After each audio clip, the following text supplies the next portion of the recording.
Thursday, January 17th, 2019.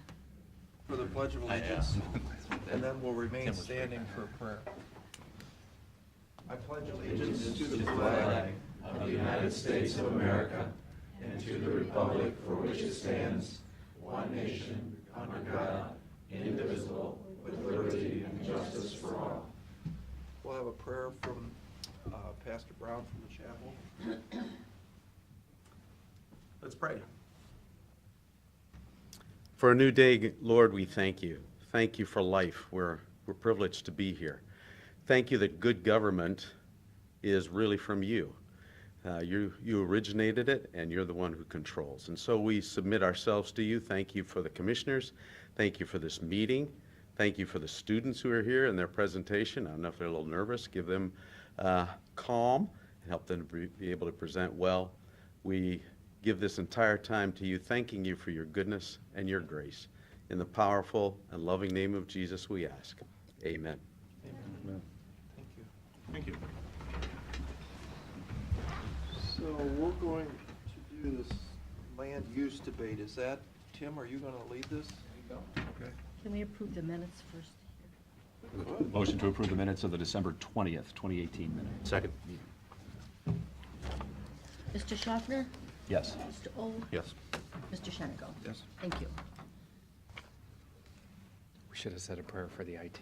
Yes, our computer's having fits this morning. So since early 1990, the Regional Planning Commission, our office, the Erie County Schools, and we've all worked together on the land use debate, the 8th grade land use debate. And pretty much every year since 1990, we've taken a sabbatical here and there. We have had the kids come in and the students come in and make presentations on a particular piece of property. We give them a piece of property, they have to develop it. And we want to see specifics. We want to see building permits. We want to see 401, 404 permits. We want to see how you're going to attach to the sanitary sewer, the water, what's it going to cost you per square foot. So, Mr. Shenigo, this is all right up your alley. And I told the kids, to warn the kids, the students, that they're going to have some very hard questions from you. So they're going to give you their So they pitch. want the hard questions? What's that? That's what they want? Sure. Good. So See what there's, I do? I'll tell you what, we get 150 8th grade students in the room when we do this in the first week in December. Actually, it was the second week in December this year. And you can, when these students, these student developers are making their presentation, you can hear a pin drop. And Mr. Old can attest to what it's like to get students to be quiet. They are formulating, as they're sitting out in the audience, their other 8th grade opponents, if you will, because it is a competition. Their opponents are up giving their presentation. These guys are sitting in the audience thinking, how can I poke holes in their development? What did they miss? And so these guys are formulating questions, and it is absolutely silent. It never ceases to amaze me how you can get 150 8th graders in a classroom, and they are quiet. So this year we gave them the ConAgra property in the city of Huron, hot piece of property. And so their charge, their responsibility this year was to develop the ConAgra property, the remaining 11 acres that the city of Huron has available. So I am going to turn it, I guess I'm going to turn it over to Mary. Did you want to? Mary is the 8th grade educator that, she had both teams this year. She had both first and second place teams won, which is unusual. Usually it's spread amongst different schools. And so this year we had Margaretta, not Sandusky, Huron. Yeah, St. Mary's Huron. St. Mary's and Huron. So we had 4 different schools, and myself and Tom Horseman from the city of Sandusky. Who else do we have? Bree Holman from Soil and Water Conservation, and Zach Rosberg from our office. We sit as the judges, and the kids give the presentation, and we pick the best 3 or 4. So you have the best 2 here today. So Mary is the educator for both of those classes. So Mary, you want to? Well, first of all, thank you so much for having us. We're very happy to be here. Both of these groups spent pretty much all of first quarter, so starting in September all the way through October, getting together every single day, working as a group of people. They were randomly selected who was in their group. So we made it very real life. You don't know in real life who you're gonna have to work with. And so I think if you were to ask any of them, probably they learned a lot about how to actually do something with the property, but probably more about how to work as a team, get their part of the project done, deal with stress, because it's very stressful at times, speak in front of public. So they learned a lot of real life skills, and I'm extremely proud of both teams. So we're going to start it off first with Perch Piers. So just FYI, my son actually did he's architect, and he did his thesis on his master's on the project in here on that whole development, and we worked with Andy White, and so I know a lot about this. Sure. Sure. I would just say maybe you guys over there, maybe against that wall a little bit, and that way the people in the audience can see too. You have to speak very loudly because we don't have a microphone. So, hello, my name is Caroline Gass, and I'm the CEO of Perch Piers, your official place for fun. As I mentioned, I'm the CEO, and this is my wonderful team. Caden Canfield, our Chief Financial Officer, but unfortunately, he's not here today. Juliana Green, our Chief Legal Officer. Evan Pearson, our Chief Architect. And Michaela Ryerson, our Chief Marketing Officer. So to get you in the spirit of Perch Piers, we would like to reintroduce Evan with a magic trick. Thank you. So, as they said before, I'm the chief architect and regional magician for Perch Piers, and I'd like you to please direct your attention to our lovely home for our mascot, Keith. Now, Keith is a goldfish, and, you know, as we said, it's your official place for fun, so why not a goldfish? This is his home, and go ahead and examine. There's nothing in the home right now. Keith is out. Yeah, he's out. So we're gonna go ahead and close it up, put the lid on it, and I'm just gonna have you wave your hand over and say your official place for fun. The magic words. New guy. Your official place for fun. It doesn't work, that's all you do. You gotta.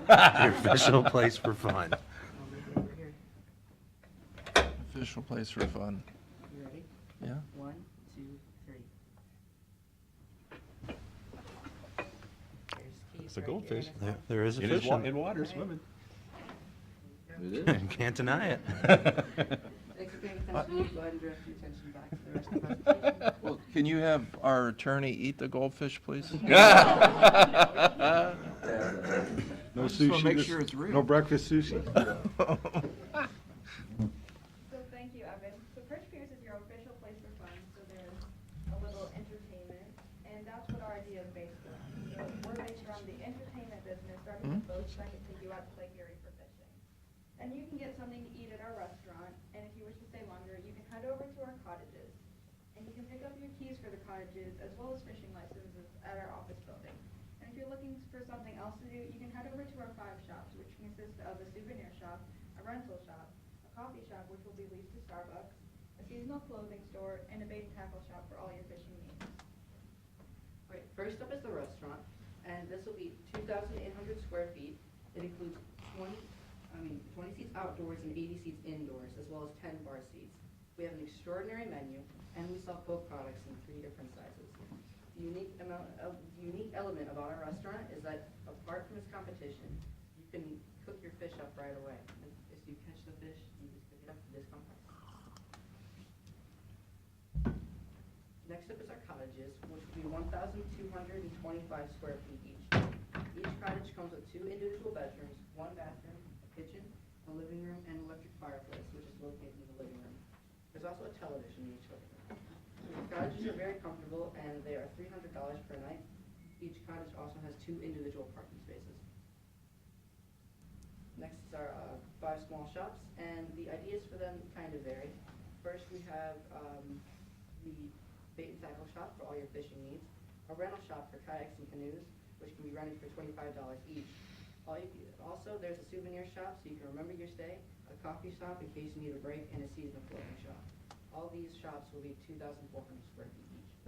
Another aspect is our charter boats and golf carts. The charter boats can hold a maximum capacity of about 50 people, while the golf carts can hold about 6 to 8 people. The charter boats will take people out to Lake Erie for fishing. And to board these boats, however, a fishing license must be present if you're planning on fishing. The golf cart will shuttle you around our complex. Our stormwater and retention pond will be taken care of by two different ways. We have a retention pond in the center, and it's complete with a fountain, so it looks nice. And an underground stormwater retention system is also located underneath the parking lot. So this is our model of the facility.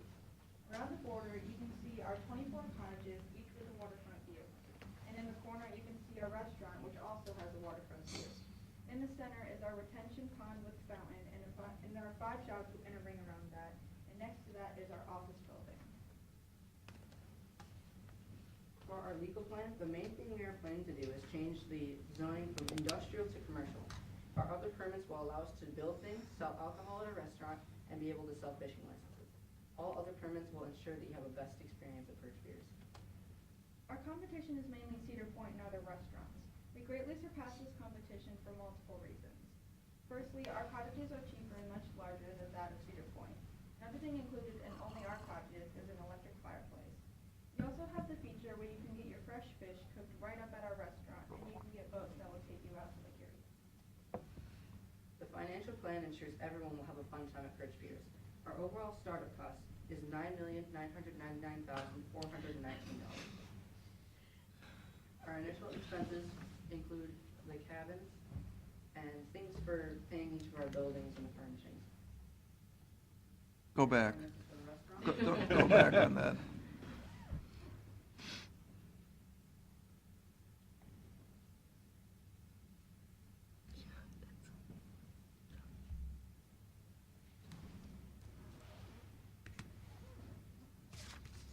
He's thinking he can do it cheaper. He probably likes your idea. But you know, just a sidebar, one of the problems in that development is there's no base. They're having to put caissons down so deep to hold the buildings up, which makes it prohibitive to build on. And one of the things that I like about this is you could put those portable cottages on that don't have to have footers. So they could sit on, you know, they could float basically. And what you've done around the waterway, now your numbers are way off here as far as cost, but your concept's right. So, go ahead. Here are the finances for the restaurant. And the cottages. And the 5 shops. And here's Now, as your banker, if you start flipping through these numbers this quick, I'm immediately skeptical. This is like, trust me, this will work. All right, go ahead, sorry. Pete, did you get all that? Oh, yeah. Like our property taxes? I didn't even see it. I think they're trying to scam us. That's what I think. How much you need? The 10 million? So there are many aspects to our marketing plan. First is our logo, which appears on our stickers and business cards. That's our slogan, your official place for fun. We also have business cards with one individual one for each of us. There's our name, job, address, phone numbers, and email on it. And we also have coupons which you can fish for if you stay for 2 nights or longer at one of our cottages. And we have the game if anyone would like to try it, show them.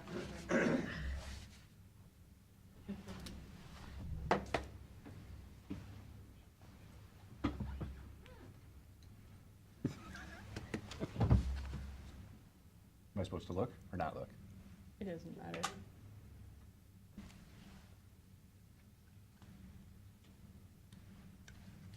One free meal, under $15 at the restaurant. That's pretty cool. So this is our official Perch Piers website. Our homepage includes a backstory and a place to rate your stay. We also have tabs for each of our 5 shops, our housing, restaurant, our team, and a way to contact us. We have many different social media since it's a great way to reach out to people nowadays. You can follow us at Perch Piers or each one. We have Instagram, Facebook, Twitter, and Snapchat. This is our app, which is through the Amino service. The unique feature about this app is it allows us to send out mass notifications to members of the app. That way you're always updated on the latest business within Perch Piers. This is our company shirt, which all employees will wear. And here are a few examples of items sold in our souvenir shop. We airbrush shirts, which are sold for $15, and our specially handcrafted fish plates made out of pottery, which we have a physical example of. And this is our commercial.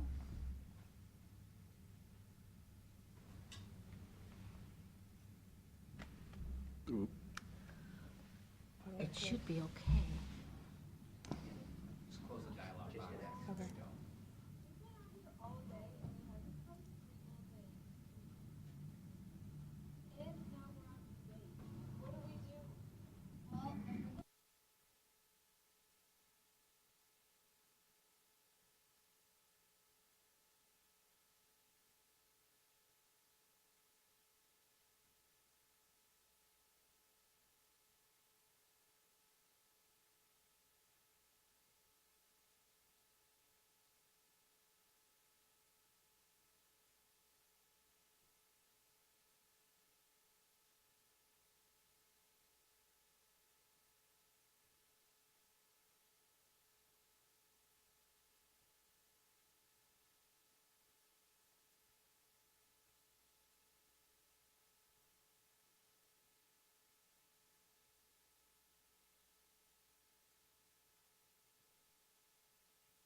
Okay. Give people a nice vacation, emphasize the waterfront views, and use the Huron River to the best of our ability. Birch Piers will be a phenomenal attraction to the city of Huron. Thank you for listening. Are there any questions? I don't have any questions. I think you guys did a good job putting that together. We certainly, this is a good site, and there's a lot of potential and opportunity there, so it's a good idea. Thanks for the sticker. That's good. And it It's a was nice touch. just the four of you that were doing this? Wow. How We've much got- time do you think you spent? Maybe per week, or, it seems like a lot.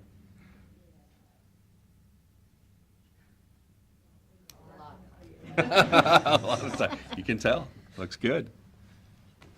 Okay, great. And then this is our second group, which is the Huron River Golf.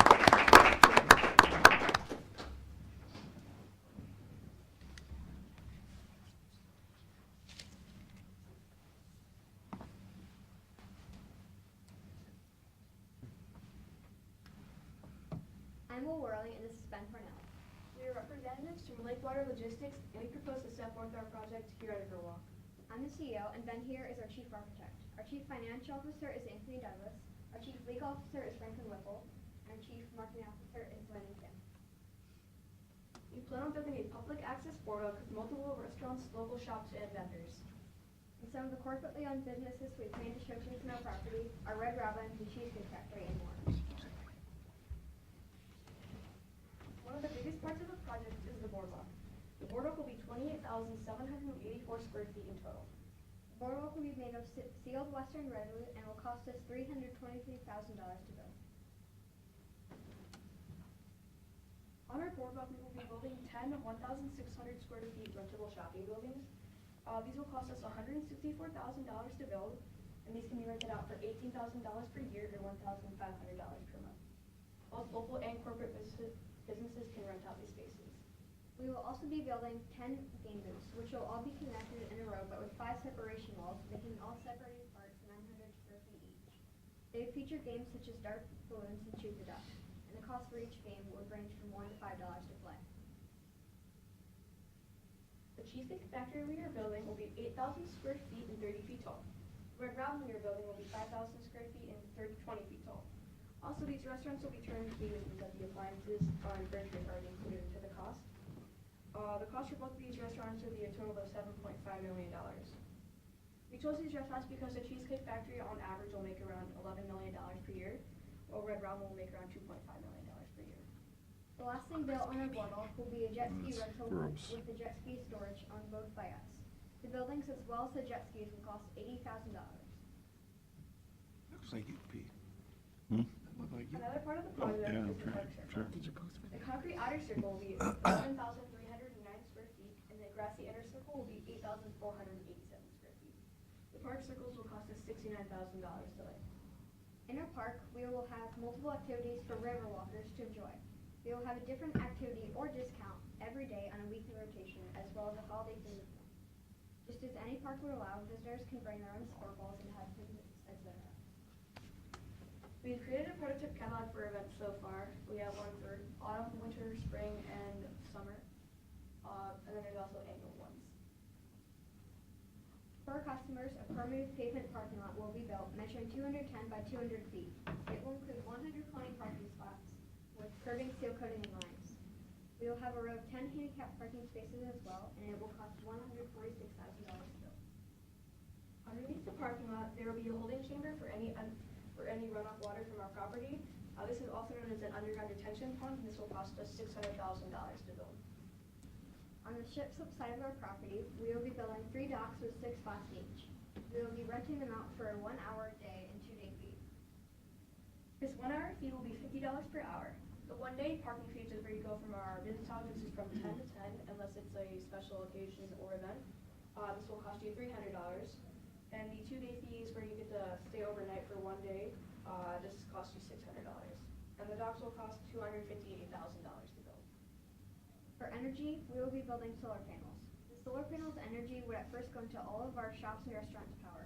For our overflow energy, we would be sent a check from the local energy company, Edison Solar.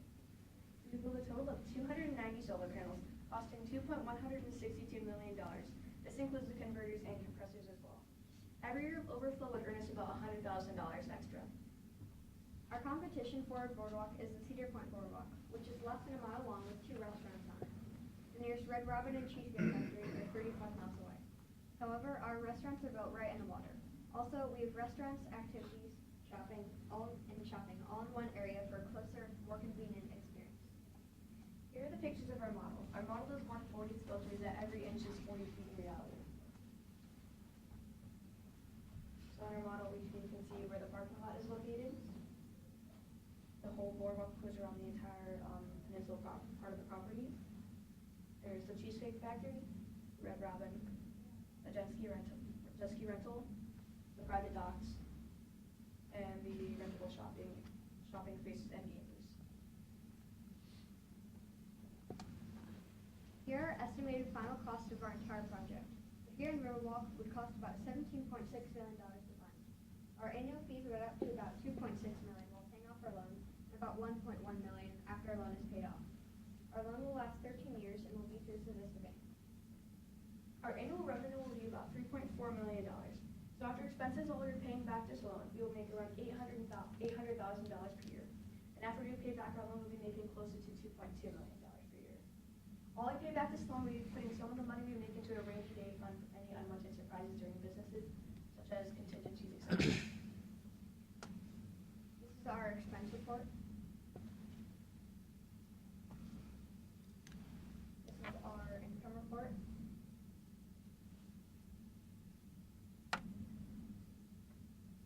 And this is our loan report.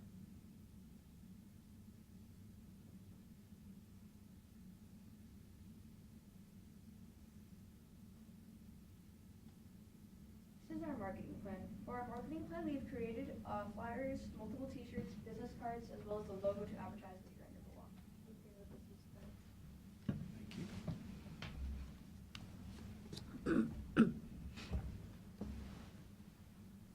Some parts of our merchandise we're selling are sweatshirts, long sleeve t-shirts, as well as t-shirts.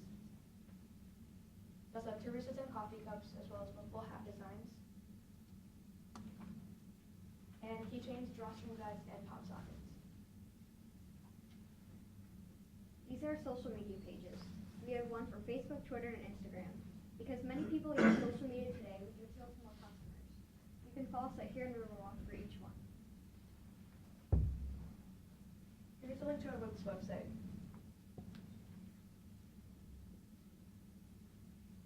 These are all the permits we filled out. So our zoning, the main one would be that our zoning was changed from industrial to C1 commercial. And in conclusion, the Here in Riverwalk will supply jobs to the Huron area, bring 2 new dining experiences to Erie County, and provide free park programs for all ages in Huron. Thank you. here's our commercial advertising the Grand River Walk.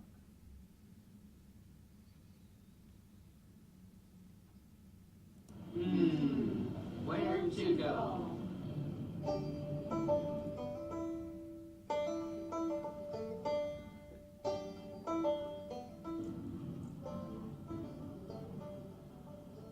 I need somewhere to walk my dog and enjoy the lake breeze. I want to visit someplace authentic that appreciates the area's history.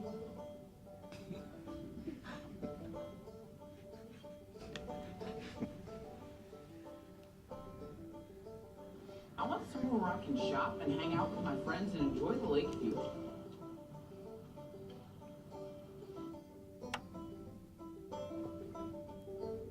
I want to go somewhere where I can work and eat at the same time.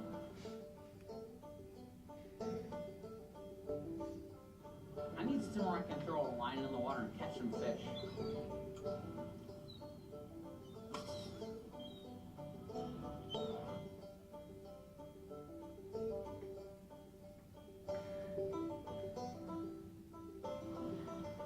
Hey, where are you guys headed? The Huron River Walk, of course. What are you guys doing there? I'm going to the park. I'm going to the boardwalk. I'm going to the docks. I'm going to the restaurants.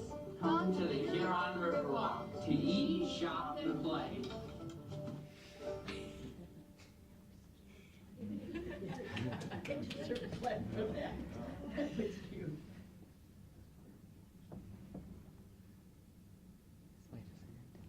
Oh, he has an uncle as dad. And he was Jason. There.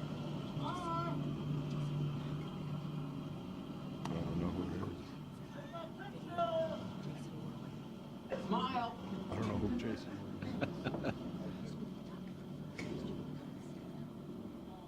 Thank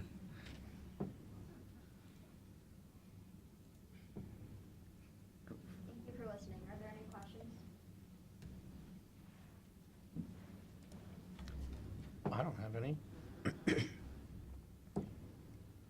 What was the most frustrating thing you came across doing? The model was pretty frustrating with like getting everything exactly right because it's in 40 scale, so every inch is 40 feet in reality. So since some of us have like, we need to get it done perfectly, we had to, it was a little frustrating. So do any of you, after all of you been through this experience, do you think you could ever do this for a job where you would make your living at it? That depends. No? Because I think 2 years ago, I studied architecture for my independent study project. I did construct. I would be a cool career to have. And I did construction too. So Cool. You know, what you guys have experienced is that you come up with this idea, and then, you know, if you're gonna be a developer, then you have to figure out, you know, if the idea works, then you gotta go sell that to somebody. You know, good luck getting Cheesecake Factory to come to here in Ohio, but then you gotta put the finances together, you gotta architect, you gotta design it. I mean, it's kinda like a whole series of businesses and careers all rolled into one. And then in the end, you hope it works. Talk Savista into giving you $13 million at 5% with a 13-year AM, that's pretty adventurous, I'd say. But, yeah, I mean, you guys, for starting out, you guys did a nice job. Yeah, it's clear you guys put a lot of work into doing this, and it's a great real life example of a whole series of jobs that Yeah. are open to you, you know, any number along the way that you were exposed to. So, Right. you know, this is a great program, and thanks for the teachers for putting time into this and devoting classroom hours, and our regional planning staff for, you know, putting this on, and the schools for letting them come out. I mean, this is really cool. So just one final thought for the two teams, because you both had interesting ideas. And what we've thought about on another level is that combining those two projects with the river walk on the other side, and then combining and putting little houses on on the ConAgra site, and then a connecting bridge. Because that's really the solution. What they're having so much trouble with here is how do you get to that ConAgra site? It's kind of over there.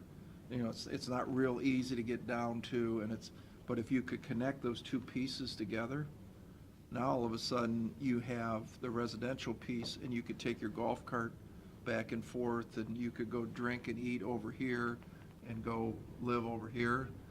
And you've also hit on one of the big site conditions is it's very expensive to get the footers in. So the little cabin thing, something I hadn't thought about, but you know, that's an interesting concept for that site. I'll make sure I bring that up to Mr. White. So thanks for what you did. Thank you, guys. Thanks, guys. Just to finish off our presentation this morning, my name is Julie McDonald, and I'm the curriculum director for Huron City Schools.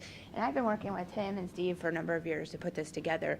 And I kind of chuckle when the students, you know, when you asked how much time they put into this, if they only knew how many hours before they started.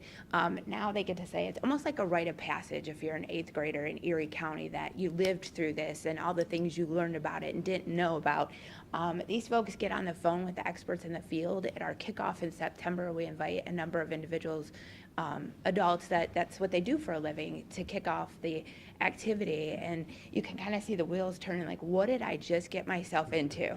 So between what they're doing, you know, their parents also helping them out, you know, having guest speakers in the classroom, parents who own businesses, and would you be open to these ideas, and how would that look? So it's great conversation, and as Mary said, you know, these aren't typical content standards that the students are studying at this age. It comes a little later in American government, but what they really are learning, besides how local government works, is working in the teams, soft skills that we consider now the college and career readiness skills.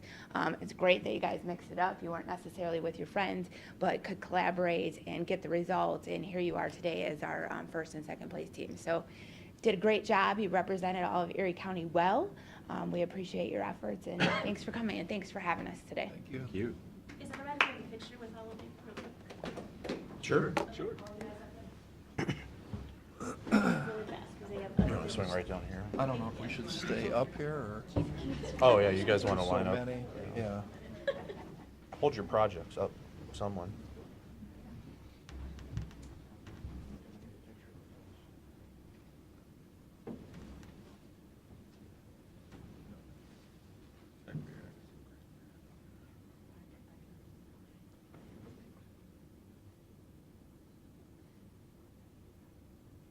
Okay, look right here. Everybody look right here.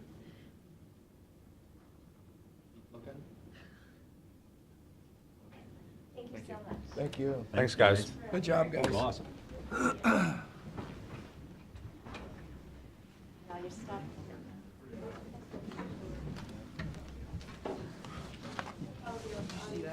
It was interesting. No.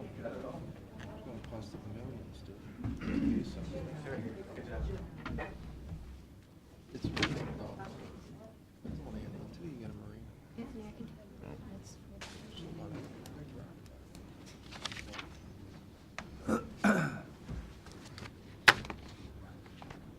Do you want to do public comment before we do the maintenance budget thing? Yeah, you know, that's a good idea Matt had.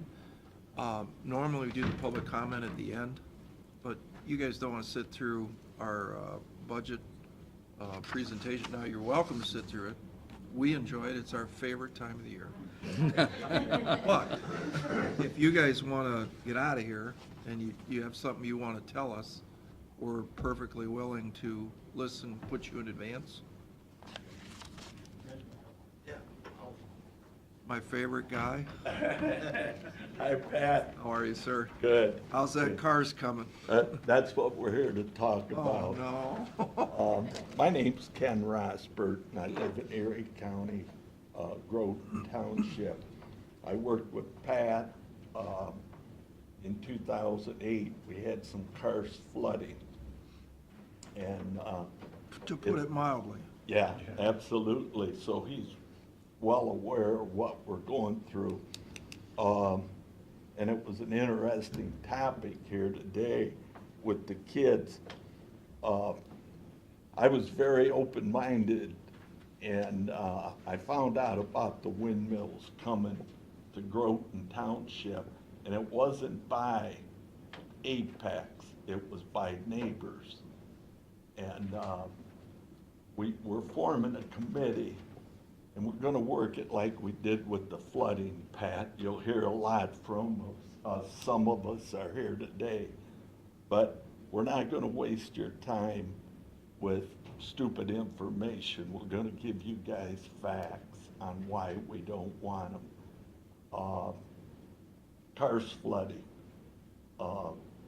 We've got documentation, we got pictures of the flooding and so many sinkholes in the area where they're proposing these windmills. The other thing, City of Bellevue has 4 counties. So these windmill people are putting them around our city. They're landlocking us. The reason myself and some of the people in this room moved into the township in Erie County was there was no housing development to put up homes like we wanted. Now, fast forward 20 years after we built, they want to put 600-foot windmills up, which these footers are massive, and the digging that they're going to have to do. They're landlocking our community. They're taking down the values of our property. We had a conference call with the Huron County auditor, and the pilot program that they're going to ask the township, the commissioners to get into, if this would happen, that isn't our best bang for the dollars. They want the AEZs developed, and we're here to ask that Erie County looks into that deep and not get in these pilot programs. Just in our community, Bellevue City Schools built new schools. They came out into Erie County to put one of the schools up. Why? Because there was no room to build in our community. Now they're putting windmills around it. Pat's a developer, and if you were gonna put a housing development up and put the money up like you were telling the kids, get investors, would you build that development in an area that they're gonna look at windmills? There's no growth out there if we let this happen. Also, the Bellevue Hospital, huge employer for our city, they had to go out into the township to build. There was no land there. We're gonna see stuff like decrease in property value. We're gonna see school enrollment. People are gonna move out of the area. And we're gathering all these facts to bring to you. So as a resident, I would really ask you guys to look into this and not be sold on these pilot programs and these AEZs. Thank you. So Ken, one question and maybe you folks could answer, why did Huron County approve this? Okay, information. I was at a township meeting questioning our trustees. This person's name was Roger Humphreys, a Lime Township trustee, and also he works for Apex. You're talking? He was in the meeting, and I asked the township trustees, I says, why didn't you notify us residents? We had to hear about it on the street, and they didn't really have any answer for it. Now, Roger, he said that the schools and the way he put it were all on board except for Seneca East, and which led me to believe Bellevue was on board. So I had a meeting that I was at with the superintendent, and she says, Bellevue's just taking a neutral stance. We're not endorsing it. And their reasoning is because of the potential tax dollars that would go to the school. That's Yeah, why they she want a does. pilot for the schools, which we don't have all the numbers, and, but the Huron County auditor, he said I could bring this up. We haven't talked with the Erie County auditor, but there'd be like a $500,000 number come out, and if it was on the tax basis, it would be 1.3 million. So there's quite a bit of difference. So his answer to us at that township meeting, well, we've got attorneys that will depreciate them so much, you'll be behind the curve on it, you know. And so I think we'd have to get the auditors and those people involved to give you good numbers. And there was something else you asked that I didn't answer your question. What was that? Well, what we've said to date, I don't think, I mean, you've talked to this fellow once, I don't think Steve's. I have not. We have not. We went to the meeting in Bellevue, all three of us, Yeah, I actually. seen you there. And, you know, we listened to that, you know, the negative piece on, you know, why the citizens at that thing didn't want it. What we suggested to the trustees was, why don't we all get in a room and, instead of doing, you know, hearings here and hearings there, and let them, invite them.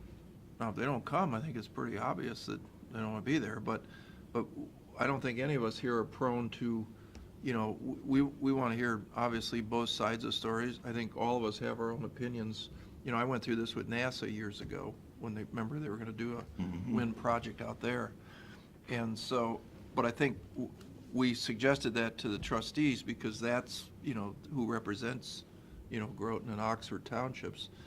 And they were very receptive to it, and I think we're just waiting, you know, tell us when to be there. You know, And we're that's, more than happy. Well, essentially, Township meeting tonight, and I don't want to speak for everybody, but here's my take on it.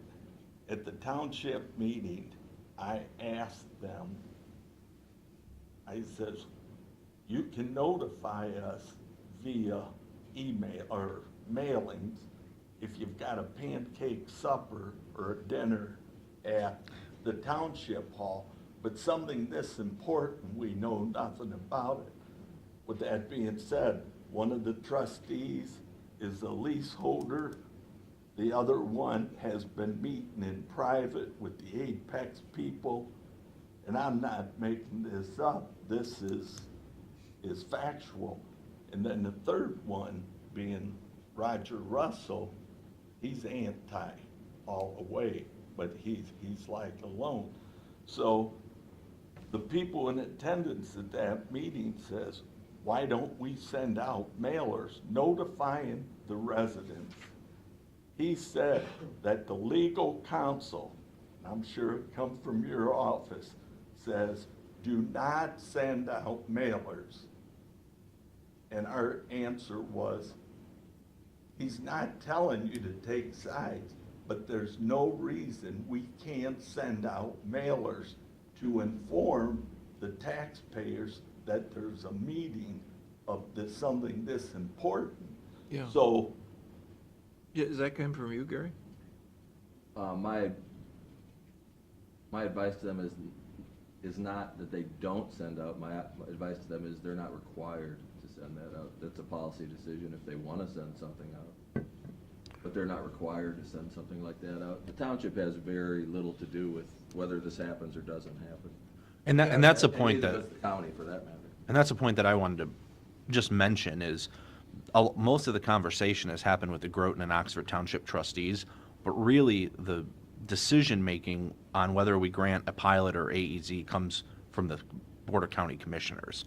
So in the beginning, when I started talking to them, I said, from my perspective, what really matters to me is what the people in Oxford and Groton Township, who are going to have to look at these windmills for the rest of their life and the impacts that it will have on their community, their voice is important to me, and I would want to hear from the township trustees, and I'd want to hear from the citizens. And that's where we've said, and I've told the Apex people, once you make an ask of the commission, which to date they have not done, they've not said we want a pilot, we want an AEZ, they've said nothing. They've made no official ask.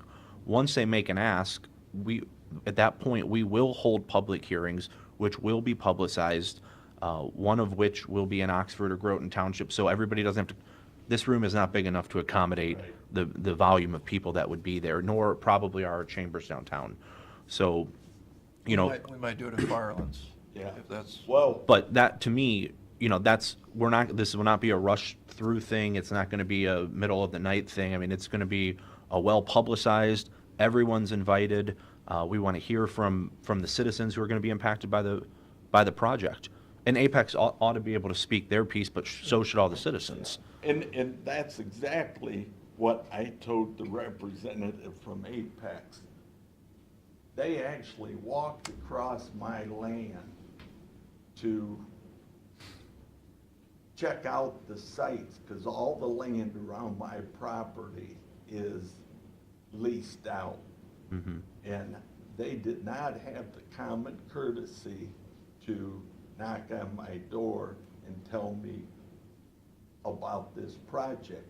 And some of these other people in this room are the same situation. So the information is not getting out there. And I agree with you 100%, Matt. Township trustees don't really have a voice, but the reason these people are sitting here today and I'm here is because our trustees should be speaking to you people for us residents, and that And they is are. not happening. No, they've called no, us. they certainly, I just talked to Ron Brown 2 days ago. And I think that the reason they are is because we forced them to. Now, with that being said. Well, let me push back on that just a little bit too, because the trustees have been very, very good about communicating what's been going on throughout the whole process. I've been in contact with them for months. Yeah, I have too. A long time. That's And- good to And hear. they call and they say, hey, this is what went on at the meeting, this is what we're hearing. I mean, I know one of the trustees has met with Apex, but I believe it is his intention to learn all the facts on both sides. I don't think there's anything backhanded. I know that that's kind of going around, but that's not my perception at all. I think, they're trying to learn as we're trying to learn, and this is a big project and there's lots of facts. So, I mean, we're all learning together, but the trustees have done a really good job of reaching out and keeping us informed about what they're hearing. I mean, I firmly believe they're doing a good job on this. Well, and I think what we're trying to say to them, as the representatives, is that, we want to be there and listen to what the folks say, because like Matt said, ultimately, it'll come down to the commission. Correct. But we think it would be good to have both sides in the room. Now, maybe they won't come, but we think it would be good to have both sides in the room, everybody listen in a calm manner, and we really want to know what the citizens of the community want, because it's a decision for schools and, And the residents, why we feel we're not getting our representation, we asked to use the hall out there, and we were gonna have to move the fire trucks out because of the size meeting. And they basically said, well, we can't do it if it's bad weather.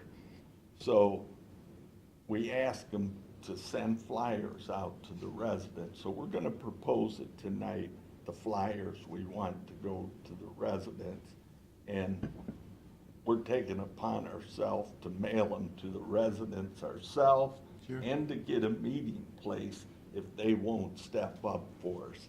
So that's, you know, as long as they're communicating, I'm Well, good. I think what I would ask is that before you set a meeting, that we coordinate and we have the commission there, the Oxford and Groton Township trustees, and the citizens, and Apex. And Apex, yeah. But what I don't want is for, you know, I've got like 2 or 3 meetings where I've been invited on a Wednesday for a Thursday meeting. You know, I want to make sure this is a well-coordinated thing, and we have time to communicate through our channels as well. And sort of what I've been waiting for is for Apex to make an ask of us before we get out and start debating this scenario and this, you know, and everyone's, we don't know what we're debating. And that it's kind of, it's a that's procedural fair. point, That's but fair. Well, Steve met with Apex yesterday, Who did? Steve Bajali, and our regional planning Our regional- director, our they regional stopped up here. they talked and just impromptu type thing, you know, we didn't meet with them. And I think what we maybe suggest is, because you guys had a lot of people at the one meeting, so I imagine there'd be even more, maybe talk to somebody over at Firelands College, and there's a big, at Cedar Point Center there, you could put a lot of people there if you wanted. Or even at the middle school, or, you know, Yeah, one of the middle schools in Bellevue. school was, we were talked about getting that, and I think that's very doable. And we could coordinate that, Yeah. you know, all that, because I think what we really need to have is an official county commission meeting with the Groton and Oxford Township trustees, you know, so we can operate under a procedure, you know, we can use our rules to keep it from getting out of hand, you know, rather than, we don't want Absolutely. that. We want it very In orderly. our committee, we're working to put a presentation together on a PowerPoint to keep it orderly And keep it short. Yeah, we don't want, like, the Bellevue thing went on for 2 hours Right, about, right. you know, people angry, and, Yeah. you know, I think what you want to do is present, you know, your side.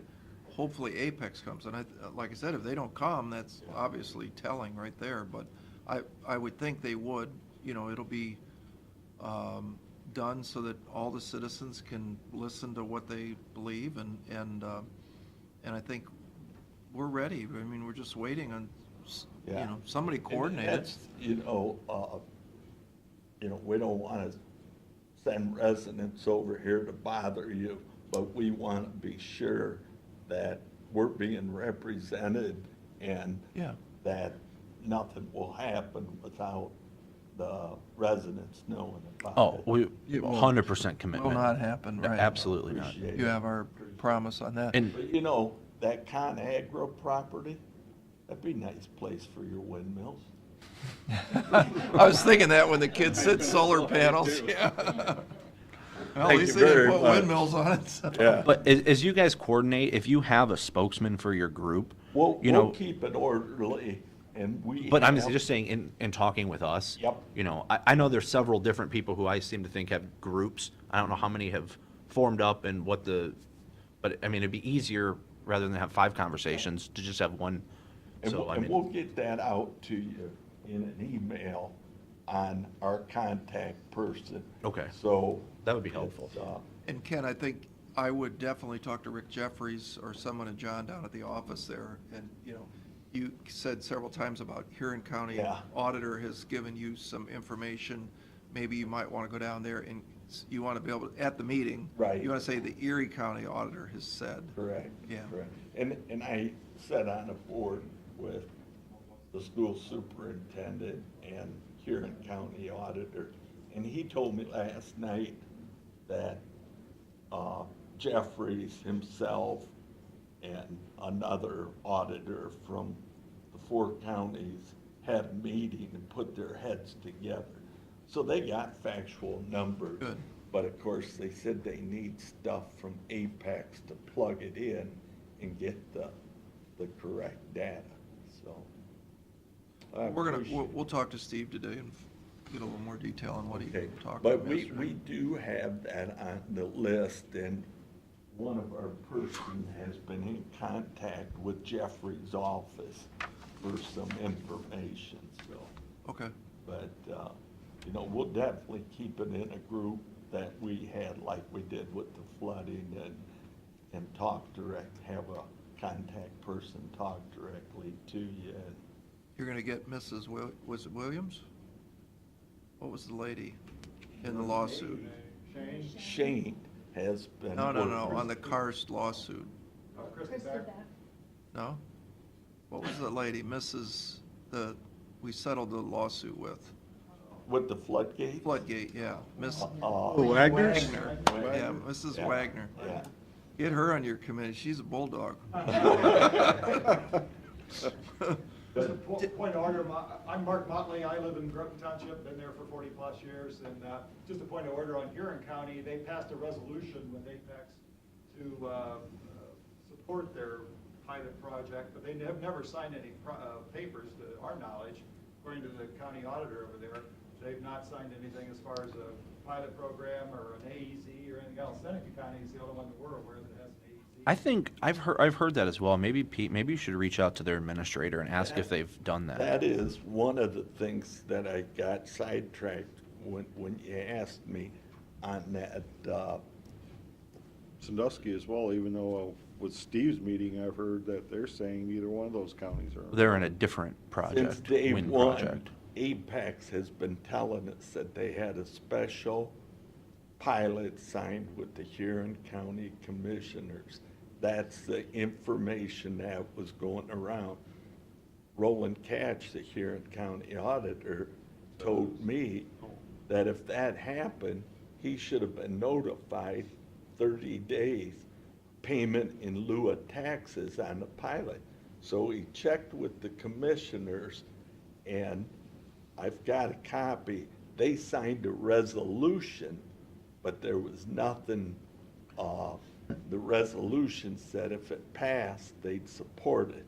But that's the way the resolution, but Okay. that information wasn't being passed on to the residents, that it was a resolution. That's odd, you'd think they would be shouting that from the highest tower, that we really didn't support this. Yeah. All right, well, thanks for coming out, and we'll certainly stay in contact. Yep. Yes, sir. If I can just add, you'd asked about Apex. Wife and I, we've been involved with these turbines. We own property there, you're aware, in Sandusky County. Republic Wind actually affects our property, so we've been involved in this for over 3 years. As many meetings as we've been to, Apex has been invited. They've never come to any of our meetings. And the meeting that we did go to in Huron, their informational meeting, the wife and I, along with Deb Hay, we were escorted, we were asked to leave by Apex because we were interfering with their program, and we weren't. There were a lot of residents there that for the first time, like these people, the first time they knew that there were going to be windmills in their backyard was at that meeting, and they were upset, and we were just answering questions because we had answers.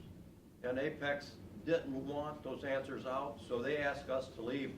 I'm sure that if we ask Apex to come to our meeting, they will not be there. They don't want opposition. They want to be able to sit down behind closed doors with commissioners without any opposition, so. Well, I've specifically told them that will not be the case here. I mean, I've said that directly to them, that that's not how we're going to operate. That's our concern. We've seen it in Seneca County, we've seen it in Huron County. We don't want it to happen here. And another food for thought is a few years ago, we went through the entire county with rural water for the potential development. If these windmills go in, I'm sure there's not going to be any residential development in Erie County in the areas of these. So that's just some more food for thought. But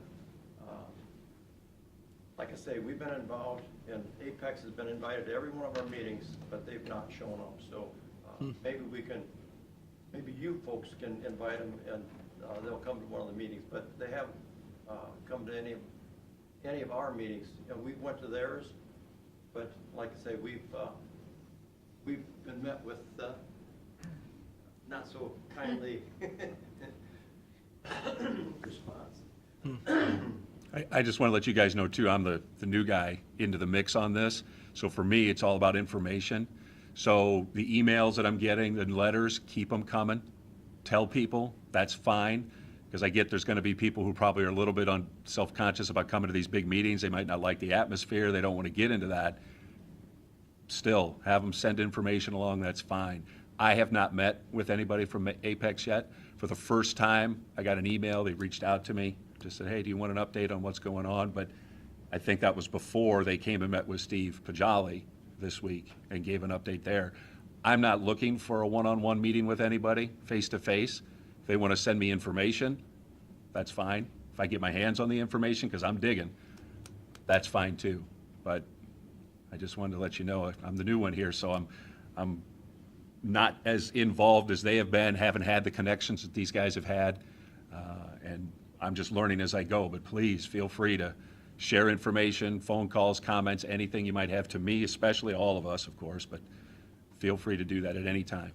Yeah, I echo that. I encourage people to send letters, emails, calls, because it gives us a good feel. I mean, how else are we going to know what people are thinking if they don't communicate? And it's, calls are nice, but letters are good too, because we can copy all three commissioners. So, he's not getting 20 and I'm getting 1 and he's getting, it's better if they all address all three of us. One thing that, and none of us brought a copy, but there's a publication out, it's called Paradise Destroyed. We have a copy. You have a copy? You have a copy? I have 2 copies. And one of them was given me by a township trustee. I mean, and that's why I'm saying they really do communicate well. There's a lot of information there. They're 10 years ahead of us. They're in South Dakota and Nebraska, and it indicates how it's affected their residents and their areas. So, yeah, a lot of good information there. Thank you, guys. Thank you. Thank you. Okay, Ed, the moment we've all been waiting for. See, everybody's leaving. Yeah. You're a real crowd pleaser, I see that.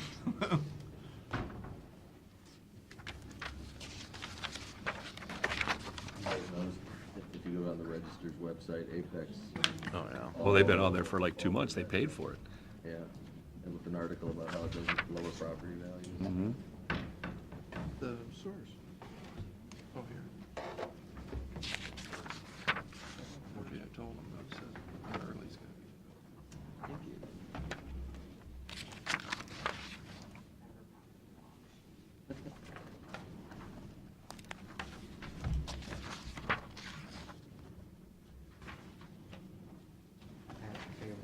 My favorite.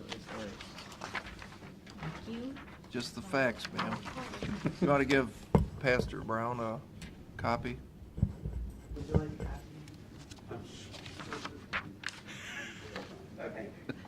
This looks like the chapel's budget. We're a little bit less, though.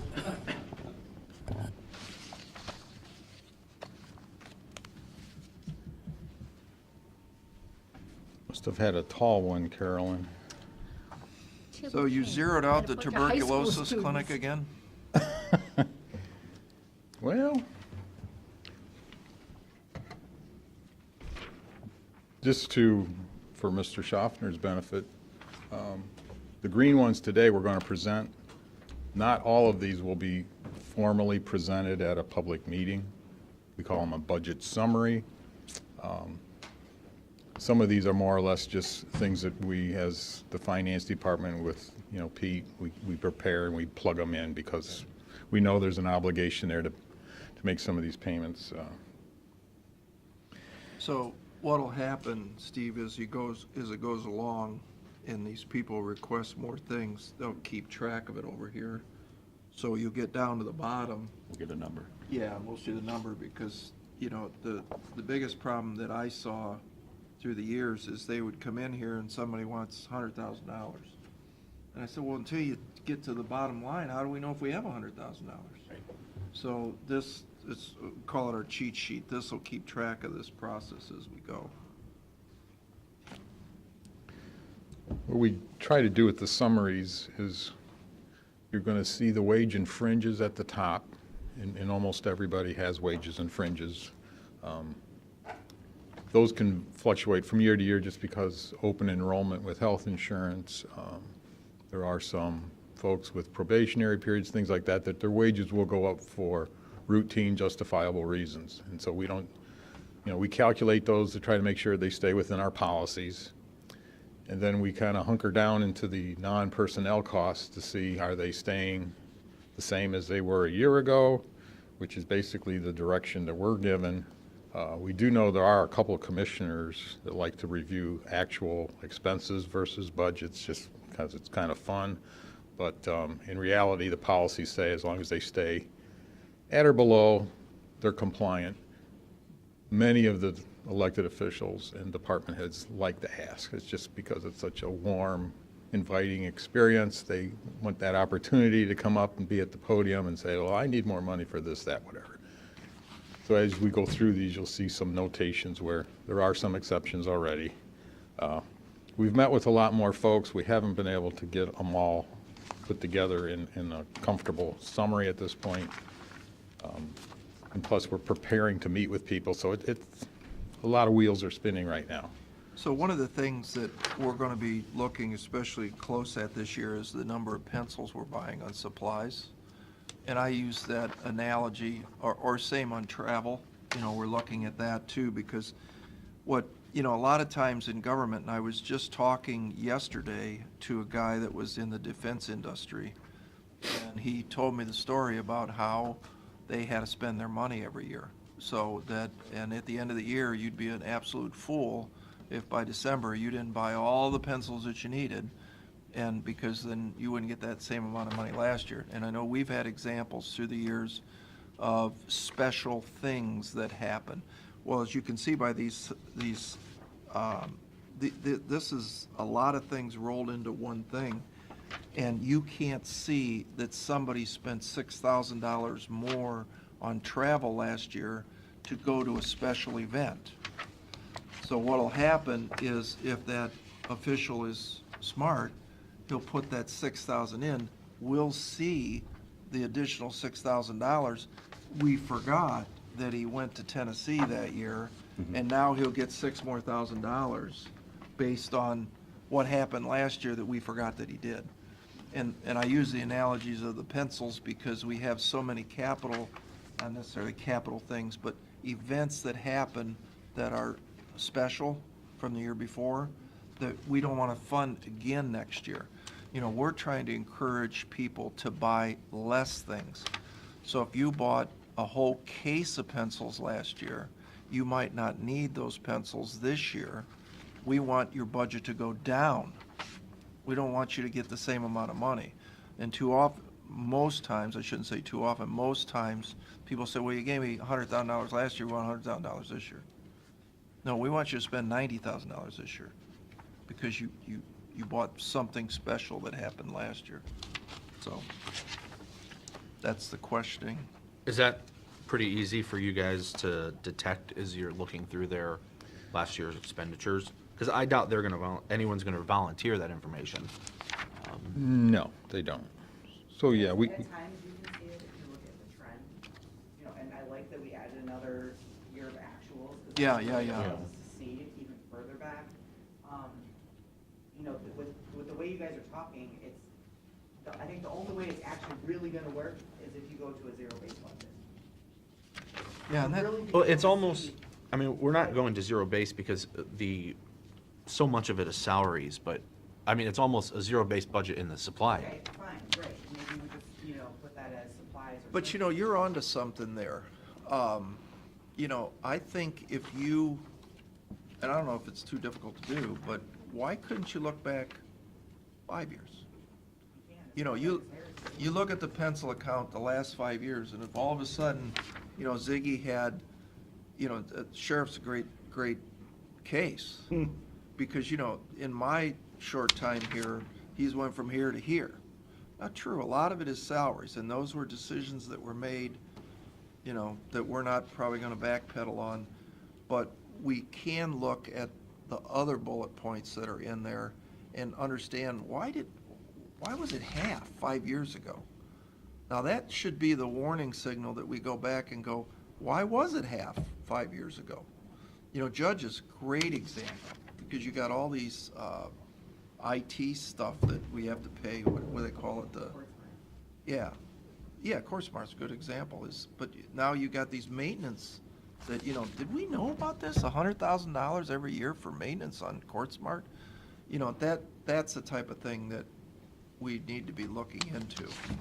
So, I know, Steve, you talked about zero-based budgeting, and I think in Utopia, it's a great idea. Right, that's my thinking too. I mean, it makes sense, but logistically for you guys, let alone, that's not really a thing that, you can't just say, hey, let's do this. I get that.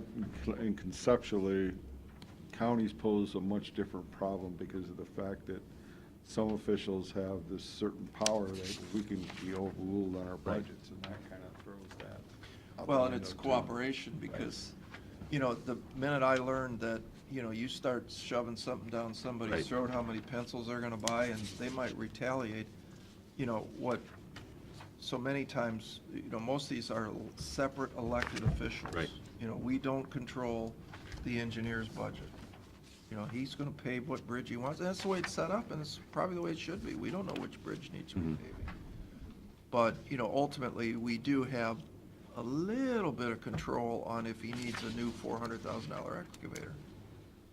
So, Is it possible to break it out like that? Leave There's salary a, and benefits completely? there's a alone? report that goes back to, at least right now, until 2010, that shows transaction histories.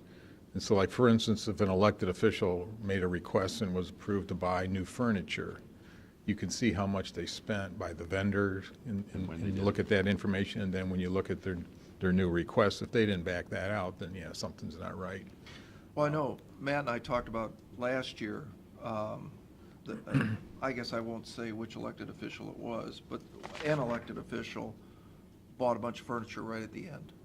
We didn't know anything about it until we signed a piece of paper. And you guys said, and that is a pet peeve of mine. I mean, I just think it's crazy. We're spending hundreds of thousands of dollars on a bunch of furniture. I mean, we're the government. We're not supposed to be sitting in luxurious chairs. And in the end, this elected official spent, was it $3,000? $6,000. We had no input into it. I don't know whether they needed it or they didn't need it, but it was in the budget. And they had to spend it before the end of the year. And that, to me, is how this should work. Otherwise, why are we here? Shouldn't even be here. And it's the same deal we've seen with travel. Pat's already alluded to it, the one-time expenditure, that's fine. And you could even, we welcome people to come and stand here and ask for a special appropriation if your furniture is that bad. But, those budgets where you have one-time, they should be reduced because clearly there was too much money in them. But people are more than welcome to come out and ask for one-time expenditures. I mean, things break, things, you need more of some, we get that. And the furniture one is a great example because next year, or this year, there'll be $6,000 less in that account. Better be. I'll buy furniture again. Well, and I think one year we started, and as we were presenting, they were getting approved, and I think maybe we should avoid approving anything until we see what the total, like, general fund is, whether we're looking at something that can be So let's get fit into within our resources. Let's get into the first paper here. You want to do the clerk of courts judicial? Correct. We're trying to present these in the order we met, but there will be That's some fine. exceptions to that. So she was our first budget meeting this year. Yes. She was knocking on our door. So services went from 27,000 to proposed 44,000. What's that about? Her actual request is actually above that. And she wants 52,000. Right. She'd like 52, but 44 is what she got last year, and she does have some reoccurring contractual services. So But you need to educate us on Right. how did we go from $27,000 to 44? Just refresh our memories. We must have approved it, right? yes, the 2018 budget column is the original budget, by the way. It is not the amended budget. It's what they started off with. And then, through the course of a year, they can make some adjustments themselves within their categories. 100%. And some have to go through the commission for their approval. But the warning signs are going up that there was a reason that the clerk needed 44,000 last year that we approved as a budget. And it didn't happen. What's the story behind it? This is last year's version of this. Yeah.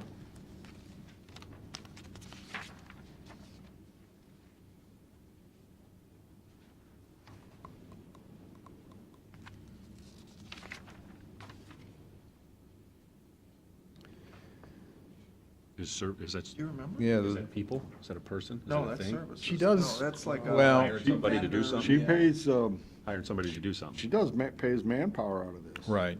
She's been doing that for a number of years. Number of years. Okay. This is what they had given us under their contract services. So she spends $24,000 on a temp agency. Right. But keep in mind, this was, I think she had requested 72 and then the 68. So it was scaled back. What do you mean it was? But she ended up spending 31. Yeah, how did that happen if she had a $24,000 budget for a temp agency? This was her whole service line. Yeah, I'm with you, but she must not have spent $24,000 because she ended up at $31,000. So it seems like she's just lumping in whatever she did last year into this year again. She didn't spend it last Plus- year, so we plus- saw the plus. over. Right, plus the plus. We can get the I mean, detail. Yeah, there's no possible way, even with her court view Okay, so support. seeing that, this is 19. If I can fit. Reoccurring items is like the temp agency, Dietrich, is anywhere there's money in the county, Dietrich is there these days. Empty business, Copier. copier. She's at that strategic solutions, that handwritten note in there, that's where she's trying to get upgraded equipment. Because I think the microfilm folks, is that the same vendor they're using? Yes, we Carolyn, all are. yeah. We just redid all that for her, though. A couple years ago. Latest and the greatest? The records online. Isn't that what this does? Scan it and put it online? View. Yeah. Well, last year you had court view on there for 24,000, and then that's off this year. And now, We're paying it out of 22810. what does that mean? It's a different fund. Where is that reflected? It's the computerization It's fund. not one that you There's- guys see a sheet on. Say what? Computerization fund. They collect a fee per case for computerization for the clerk's office and for the judges. So why wasn't it on there last year? Didn't we have the computerization fund last year? We've been using that the last They've been several using that years. instead of paying it out of the general fund. Yeah, why they should have put that on there. So you just pulled that 24,000? Right, we pulled that out. Pulled it out, so reduce the, Right. now we Well, put in. in the one expense, she was saying, let's pay it all up front, or we could pay it over 3 years. Well, we said, we'll pay it over 3 years. But if you want to compare 18 to 19, why wouldn't the court view supported jury view 24,000 be there too, bringing your grand total up to 91,000? I mean, you can't just poof it out of there and pay it out of a different account if we want to look at a real-life analogy between one year and the other. Can you? Huh? Well, it just poofed, went zero. I mean, if you want to show us from one year to the other, you got to put everything that was in last year in this year so that we can look at it objectively and say, but there's a solution we can take out of this computer fund, $24,000. But, if we're going to do, the only reason we're spending this much time on this one is let's set the ground rules. Don't poof things out and, oh, it's only 67. it should be 91. Will that ever, Okay, keep in mind, this is a document they provide to us, first of all. This is from them. Okay, well, you need to go ding, ding, ding, problem here. Right, right. What they did, I mean, you can, I don't know if you guys, you can't really see it because of the size of this, but I can probably switch them together. So this records wasn't even there last year. yeah, that's a new expense. And so it was like a. Yeah. Yeah. What? So tell me what the strategic, I know what the company is, but what are they doing for clerk of courts this year that they weren't doing last year? It's not a done deal, it's a request. They want to provide basically what? upgrade, I guess, get better equipment, better service. So it's not already committed. Some of those items Well, are reoccurring expenses that it's difficult to curtail, like Dietrich as an example. But that's, the example we really should be looking at is court view and now strategic solutions. You know, to make this fair, I think we're doing both is what is happening, right? Or is court view going away? No, court views are reoccurring. Yeah, that's And it's every been year. paid out of a separate fund that has had ample resources, at least the last couple of years, to cover that. In the past, it has been paid out of the I general don't know fund. if it factors into any of this. They've just, because they just did more of the training this week, they're adding criminal and domestic and all that into the e-filing system, which I think is e-filing, I think, is getting phased out, and court view is gonna be handling all the e-filing stuff. So that's an What ongoing thing. strategic solutions do? I don't know who they are. But court view is gonna be taking over what the e-filing company had been doing, and that contract, I think, ends sometime in 19 now. And so court view is gonna be probably getting money that was under e-filing, and I don't know if e-filing has a different name. I don't even see e-filing here. Yeah, they may actually use a different name, but we call it e-filing. Well, I think this So I don't know is if any of that plays into this. strategic. This is the information from Strategic Solutions. They're scanning all records from. Yeah, I said, blah, blah, this is blah. just almost purely a scanning operation. That's all they do. So, Oh, so they're scanning. so they're scanning their records. So this, there's nothing to do with Okay. the e-filing. So this is an ask, they want to take all these, why wouldn't we, this is all microfilmed, right? This is digitizing old records.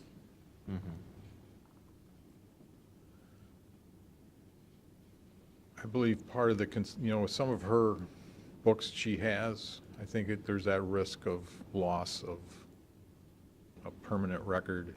I mean, it's a request. I mean, it's not. Is this like they scan it in, so then you can sit there and, because it's scanned in and digital, you can go say, I need to look up Steve Schaffner, and then boom, there it is, if it's in that scanned in kind of stuff.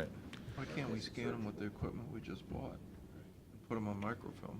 Well, if they're books, they have, they have a book scanner, which, I don't know, I didn't see it. I don't know, I think we'd put a pin on this one and say, maybe just chip away at this project. Maybe do one book now, rather than. No, right, and they presented it as, let's pay the 22.5 up front as a proposal. But she had told us at the same time, we could spread it out over 3 years. Well, why wouldn't you want to spread it out over 3 years? I think I'd look at this as, a $220 project and then a $495 project, as money is available, rather than dump 22,000 into it. I mean, I'm just looking at the numbers, they don't look like there's room for it. You're looking at $60-some thousand proposal, and then Right. 22,000's that.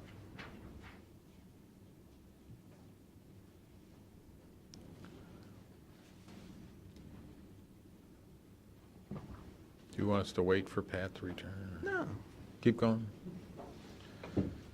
We will, But you'll check in. analyze the spending patterns and. Just because we're looking at 27,000, then 31 actuals, and now we're up to Fluctuation. 44.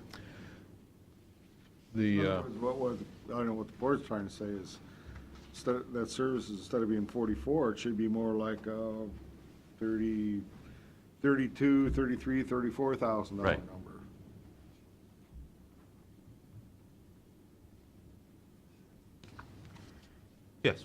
Understand? Okay. So let's go down to the alternate A's. Oh, I'm sorry, I got to it next. Yeah, on their request again, which would exceed what was budgeted in 18, there wasn't, nothing really stood out in terms of the supplies. It was just kind of a accumulation of, we need more. On the service request, we did, as we were talking, the strategic solutions stood out as the major part of that increase, the $8,400. And it's not included. So under the alternate A, these are just the numbers the clerk is asking for in Correct. in that Yeah. grouping? Yep. So now, And then, hang on, how does, where do we get 84 for strategic solutions? I thought it was 22,000 or something. it's For the more year. than just strategic solutions. No, In other words, the what the biggest clerk- part was 7,500 for strategic Yeah, solutions. so in other words, Ed came in and says, hey, you know, here, we're at 44,120, and Lou goes, no, I want 52,573 in service. So this is just the difference? Yeah. Basically. Okay. Yep. I'm with you. This- What about This is the number she wants. What about the personnel request for JY?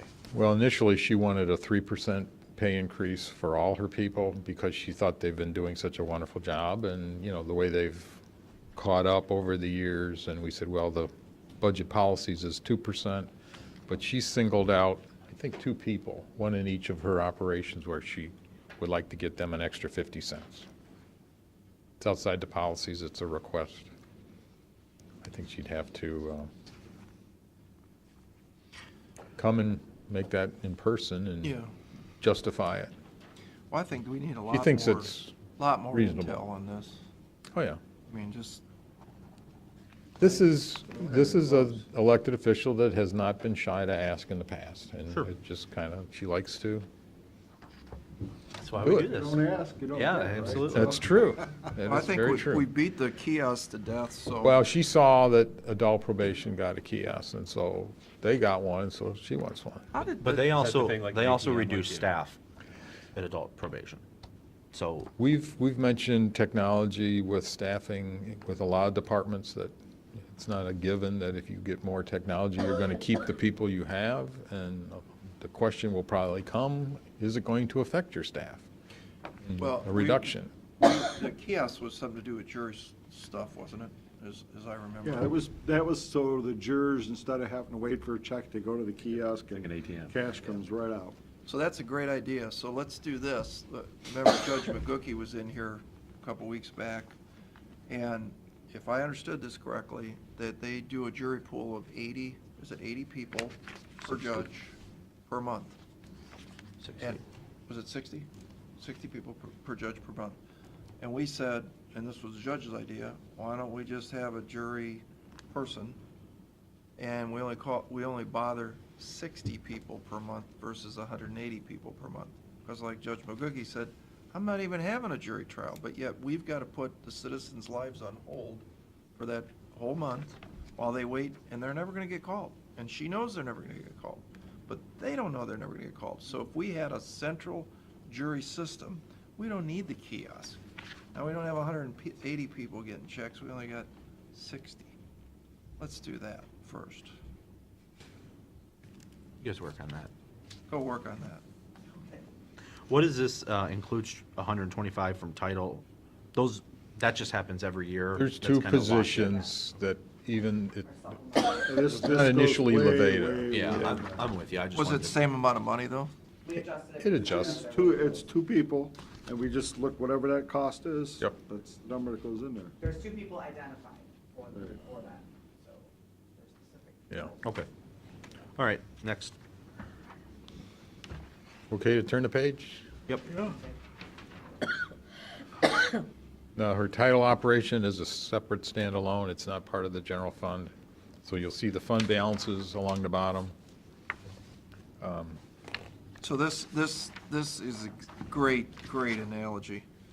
Supplies, actual is 13,337 in 16, 18,000.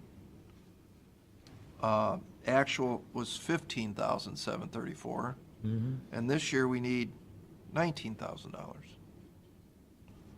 So, to me, 23.9, yeah, with, and 20, yeah, right. We could ask for 24 if we get alternate B. I'd say we set the budget at 13,337 and say that's how many pencils you're getting this year. Because, so, in the big picture, remember, in the end, we've got to save something every time because you have salary increases on prosecutor, you have salary increases on the public defender. The judge problem is what, 140,000, 160,000, Pete, on Tone's court alone? Could be. You got another $50,000 on McGookie's court, right? Could be. We got, I mean, we know, that's almost what I'd be doing is I'd almost look at what the problem children are and what we have from last year that we know. You know, what do we gotta make up? 300 grand? 400 grand? Could be. Could be. So it's gotta come from somewhere, because I don't think the revenues are gonna go up. Do we know that yet, Pete, on the revenue side? Are you going flat again? You going 1%? I haven't worked on those in total for the general fund yet. I mean, we obviously, we have the number from what we put together in the tax budget. I know some counties are comfortable using that. You're not. Frankly, I'm not. Right. You know, I wanna see real history, year to year to year, make a good estimate, put us in a good position, so we have a really better idea of where we're headed. I haven't worked on it yet. So I think you might want to get working on that, because if you think about this, if Pete comes back and says, no problem, you got 3% increase, you're gonna at least $900,000 more. Well, you might look at that clerk of court situation a little differently. But I think I would look at it that I got, you know, we don't have a new roller coaster this year. Problem. All right, last year was roller coaster year, and we still didn't increase our revenues. So this year, if you guys come back and you say, hey, guess what? And the guru is amazingly close. It was within $8,000 last year on 30 million. So I think what we want to look at is that if the guru says that the revenues are down, which I hope he doesn't, but if he does, now we better really sharpen our pencils on all this stuff. This goes back to my original statement. I don't think we should just pick some random number out of the report and say, you have to stay within that. Prove why you need your dollars. Show us, because maybe in this, in 16, it's 13,337. Now in 17, it went up to 18. Okay, that looks like it was a one-time thing, and then it dropped back down to 15. But maybe they do need that 15. Right. Prove it. Show us what. I think that's what you're saying, Steve, And right? that's- Yeah. I think for us too, when we meet with them, we're not going backwards. We're not saying, okay, we're gonna give you 13, and they say, okay, well, I got 13, now I just gotta prove the rest of it. Right. So, that's my recommendation. I agree. think we just do it on supplies and services. Supplies and services. Capital, we do it right now. Capital, we do it right now, right? And the salary and benefits is the salary and the benefits. That's a tough road to hoe, but, you watch the pennies and them dollars are gonna take care of themselves. And I know that 13,000 isn't a lot of money in our budget, for sure, but look at all the departments that we have to go through. And this is a baby one right here. So, Because in turn, if we go with your model, let's say, Pat, and we say, okay, we're gonna set it to your actual 16, so they get 23,000 in services, clearly they're only asking for 15. I get it. I'm hesitant just to pull a random number on there. I'd rather say, what do you really need this year based on what you know today? What do you need for 2019? And to Steve's point on the zero-based budgeting, I'm not, poor Lou just happened to be the first one out of the box, but. That'll teach her to be first. But, huh? That'll teach her to be first, right? But she does a great job, so disclaimer, I mean, she's doing a great job, absolutely. But in the end, show us why 13,337, and then maybe that's where you go back to 15 and 14, and you might be shocked, it might be 8,000. Now all of a sudden you go, whoa, wait a minute. I don't care what happened in Right. 13 and 14. I want to know what you need today. Right, agree, I'm but- thinking along those lines, not because ship sailed, it's gone, as far as But what you they might- really used it for. I But agree. if- I mean, it's good to know. Right. You it's might good to get a see that history number. lesson though, Yeah. that, you know, oh, I see what you did. Yeah. You know, you got, you know, blah, blah, blah. But again, maybe Pete will come back and, you know, maybe next year it's gonna be up, you know, 10%. We'll have an extra 3 mil to, Contingencies and we come back and ask. okay, And there's no problem with coming back. Exactly. We're always out, we're like, we're always open, aren't we? whatever that hotel Every is, that's Thursday. always open. Yeah, every Okay. Thursday. The light's on. I don't think people like coming, I'm not sure why.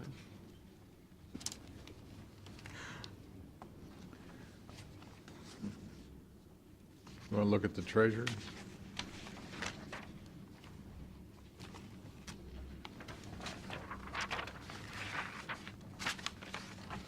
So just real quick though. Sure. So obviously you got another salary request thing. Yeah, The supply and services here in title are just, this is the number she wants for her final. Basically, budget. yes. Nothing specific. well, she gave us a list, but we need to, we'll go back and compare with what they've spent in the past. and- Okay. Well, Why is their fund balance going down? Is there something making up for that, or is that just gonna keep going away? you're talking about I think it's. I'm back on the clerk I still. think it's because they're only putting the revenues at 400, and if you look back, they're usually at 425. Okay, So you're still comfortable with that? Yeah, I mean, in other words, to me, what we should be doing is that alternate A with revised resources, that's where you need to change that 400 to where, I mean, if I look at this, I say it's turned into 430. Right, we didn't do that at this point. That's the number that needs to be there. Mm-hmm. Okay. So now we're on the county treasurer and salary and benefits. Did we hire somebody else from 16? Is that the point here? Must have. There must be an extra body there, right? You went from 165 to 205. I believe there was a change in the health insurance. Yeah, but that's not gonna be $50,000. It's 20. Her staffing has changed in the last few years. I Does she mean, have an extra person there? No, No. the number's the same, but she, One got allocated from her prepaid interest earnings fund and shifted back to the general fund because she wasn't earning any money, any interest earnings in that fund. But now she is. Yeah. So let's shift it back. Save the That money. could be done. Something I could look at. Let's look at it. the one thing she did point out, and I think it's a legitimate reason why her expenses last year were down, and she's asking to keep it at the budget level, was that last year she had a rush of people that wanted to pay their property taxes before the end of the year. It's true. So as a result, she did not have to print as many bills in 18. And that euphoria that was coming from paying their taxes early is not going to happen. Yeah, So she- I don't agree with that. I think there are people that did that, but I don't think we're talking about thousands. I think we're talking about She hundreds. had lots and Hundreds. lots. Hundreds. Get the number. She threw a number at us, wasn't like an extra $1 million? Cash payments? I mean, people were just lined about her door before the end of the year that I agree. Hundreds.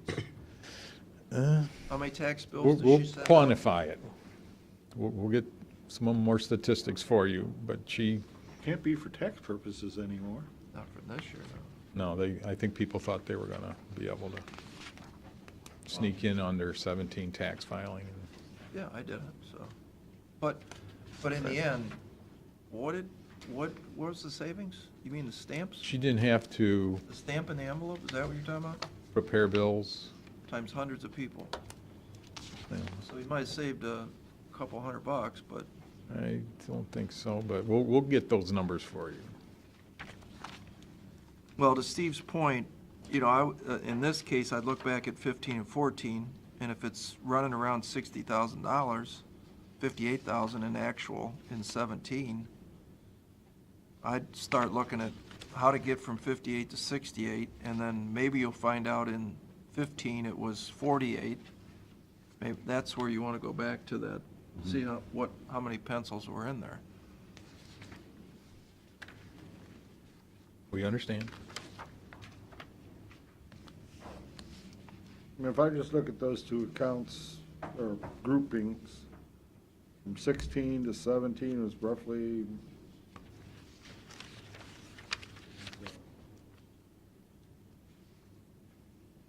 $125.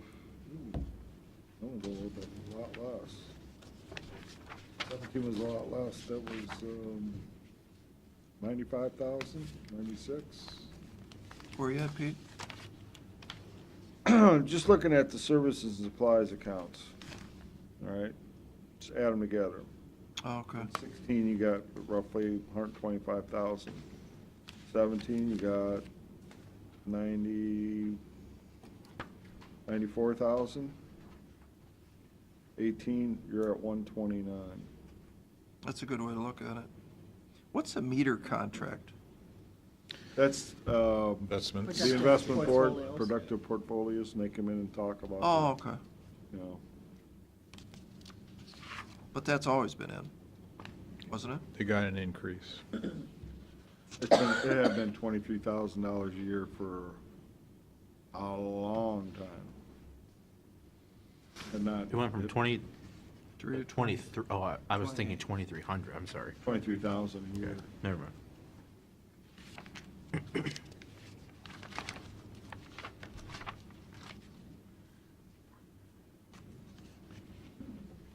So you know what to do, right? Yep. I think too, keep in mind, look at the 16 actual versus the budget 18, it's 5 differences. Those numbers are frighteningly close. Yeah, I'd say so. So I think there was a mantra back, and I don't remember if it was in 17 or 18, of whatever you got, whatever your actuals were in that particular year, that's what you get this year. That's true. We I did do remember. that. There's And no that's, question. I think why some of these are higher just naturally because of that. I mean, I would be willing to venture to guess that there is no way that that hit that close to $1. No, He's you're, good at guessing, but that's like, yeah. So I think that's number one where the problem came. Last year. yeah.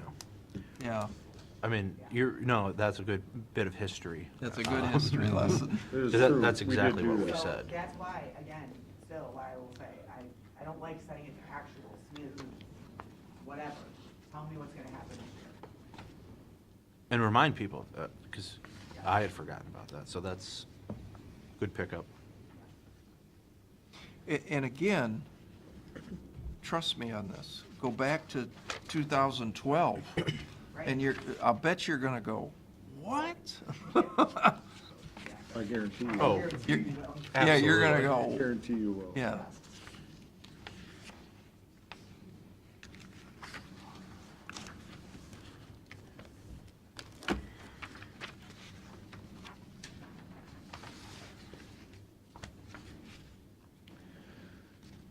The delinquent real estate, that's, you know, for funds that come in to assist her with her collection of delinquents. The amount of outstanding has decreased. And then last year, we switched the costs from the prosecutor's non-personnel to her budget, her money. Pam has asked, it's kind of we've been tracking those separately. She doesn't expect us to go away. She just, we've been kind of like cost accounting it through the, She's saying they'll like take an invoice and then like break a piece here, Yeah. break a piece there. So she's asking, can it just all be on one line? Dollar-wise, it's exactly the same, but can it be on one line so that she doesn't have to keep splitting these invoices apart? Okay. So the revenue went from 234 to 195 because of that 27,000? Not the revenue, no. No, revenue would have no bearing on that.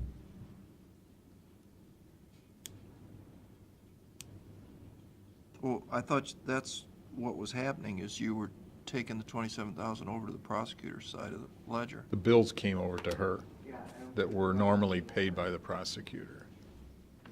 Because he could. Right. So it's just the expense side of it. Correct. And that falls under supplies? Yes, it's a 5-2. So like, for example, if you look at the actuals, let's say from 16 and 17, there's 144, 150, and then there's a jump from 171. Well, I'm looking at 63, 64 to 118. That's the budget. The budget. That's the budget, but still, it's at Yeah. 20,000, Did you guys? 17 to 18. That included the 27. That 118 included the 27. So how did it end up at 85? What happened to the 27 there? It could be from her side, it could be from the, it's all wrapped into one. I mean, previously, she had 63 and 64, so if. I agree. So if you had 27 to 63 and 64, it's more than 85. Right, but it may, I mean, I don't, is it exactly 27? I mean, is that, is that our guess? That has to just be a I guess. think that was a rough, I don't think that's like. Yeah. An actual number, I mean, it's saying, okay, she's gonna pick up about 27,000. So what happened? So it must not have happened. Was it something to do with mid-year? Did we do this for a full year? It was a full year. So why does it need to go from 85 to 117? Very valid question. Should be a little more. Sometimes it's when you're working on the delinquents, you don't necessarily get to everything you would like to.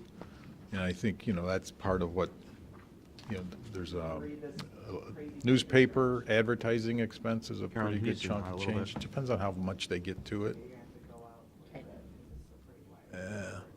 But you can see my writing a little easier on. Okay, so this line that has the 3,000 on it, that's her office supplies, which is a 5-2, so it's under the supplies, okay? If you look at the history of that, in 2018, there was 1,111 that was spent, but our budget was 3,678, okay? So she is asking for 3,000 on that line, okay? I'm giving you the facts, okay? I agree. Title And fees, what we ought to okay? do is stay at that. 87,000, which is this right here, is title fees, okay? Her actuals were 58.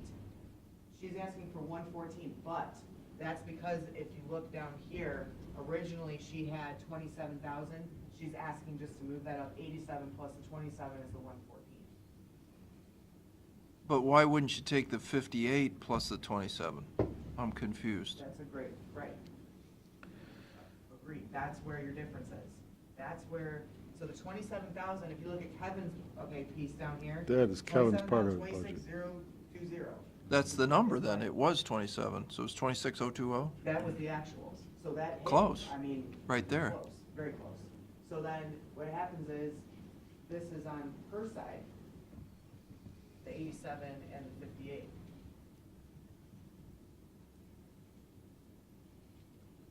Well, again, instead of 114, it should be, $84,000, not 114.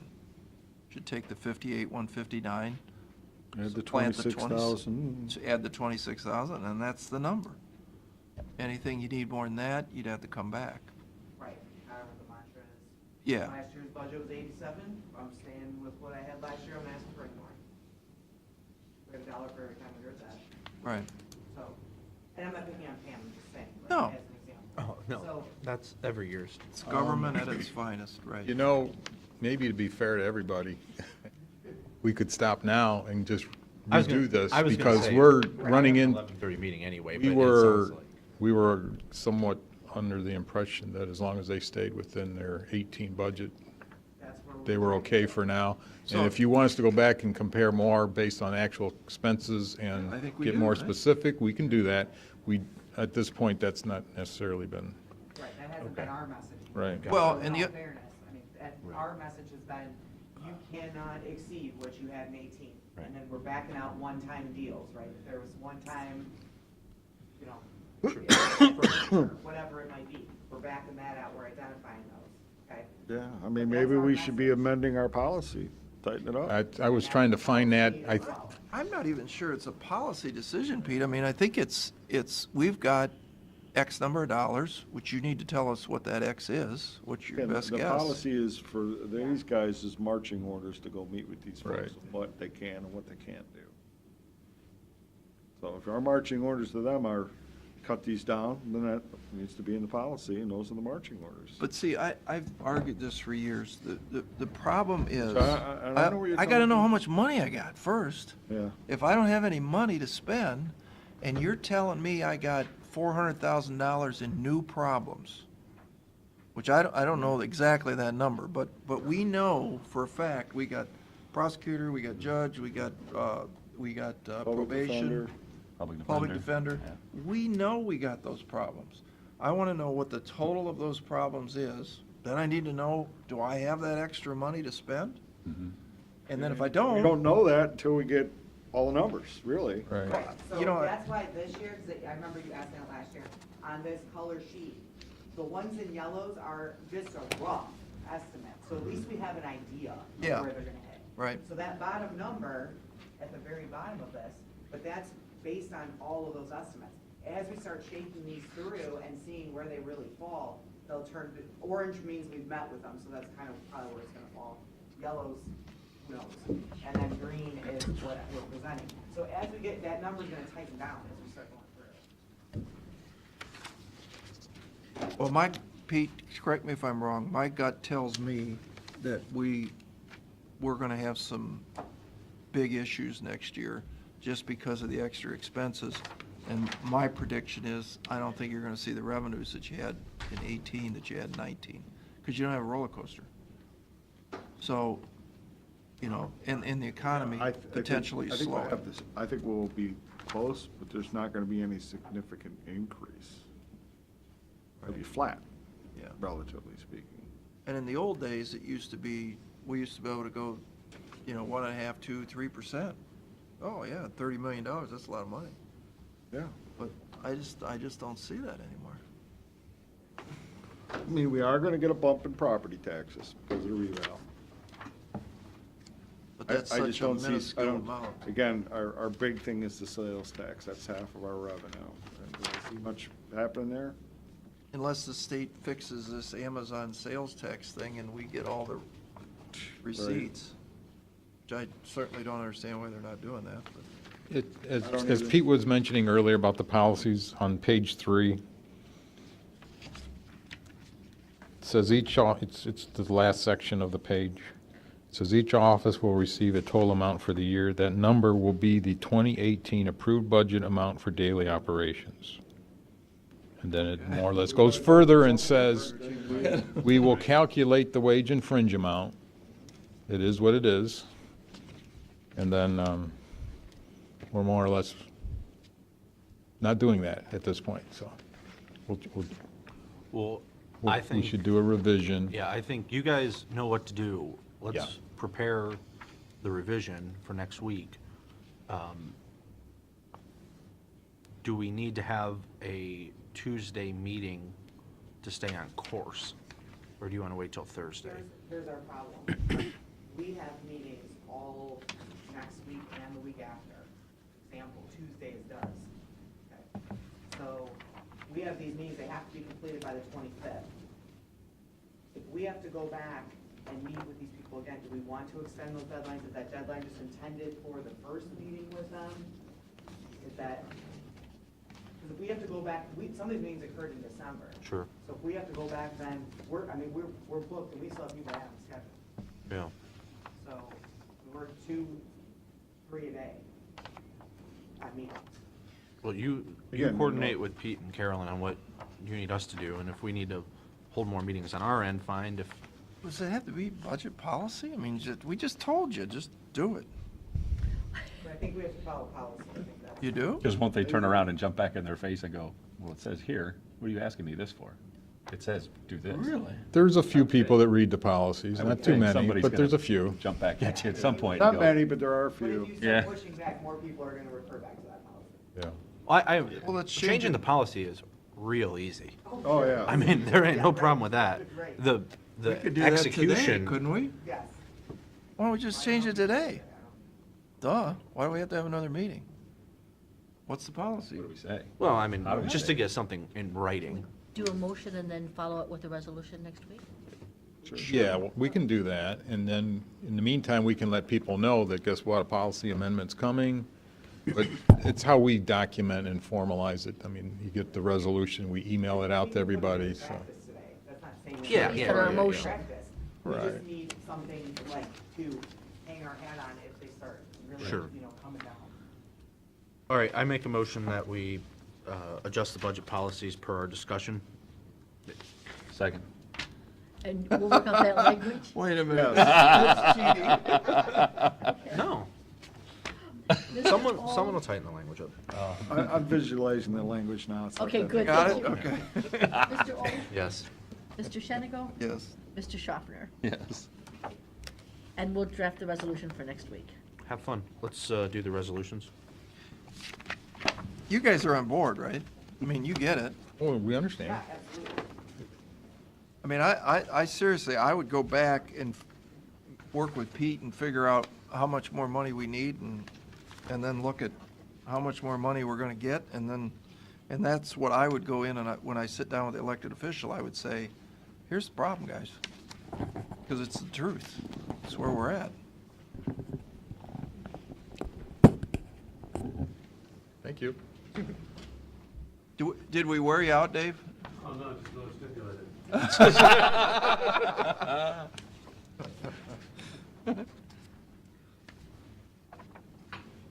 All right, we got a lot of motions for, We do. Go ahead. motion to appoint Kathy Zier as serving our seniors board through 12 of 22. Second? Mr. Schaffner? Yes. Mr. Old? Yes. Mr. Shenigo? Can we approve all the motions for committee These, assignments on block? These We are the- did. Oh, okay. These are just a little bit different, so Just a that's why couple we're of doing it individuals. Okay. individually. Motion to reappoint Tom Tucker to the Extraordinary Fee Committee for 2019. Second? Mr. Schaffner? Yes. Mr. Old? Yes. Mr. Shenigo? Yes. Motion to adopt the following appointments from Commissioner Schaffner, for Commissioner Schaffner to the GIS Advisory Board, the Bicycle Pedestrian Advisory Committee, Commissioner Old to the Family and Children First Council, Visitors and Convention Bureau Capital Grant Committee, along with Steve Pajali, Information Services Board, Erie Auto International Airport Authority, Commissioner Shenigo to the Court Security Committee, Huron Sewer Monitoring Committee with Dave Moyer, Pete Jackson, and Pete Daniel, Erie Regional Planning Commission Executive Committee, Erie County Economic Development Corporation Board of Trustees, Health Department Advisory Council as Commission President. Second? Mr. Schaffner? Yes. Mr. Old? Yes. Mr. Shenigo? Yes, you know what?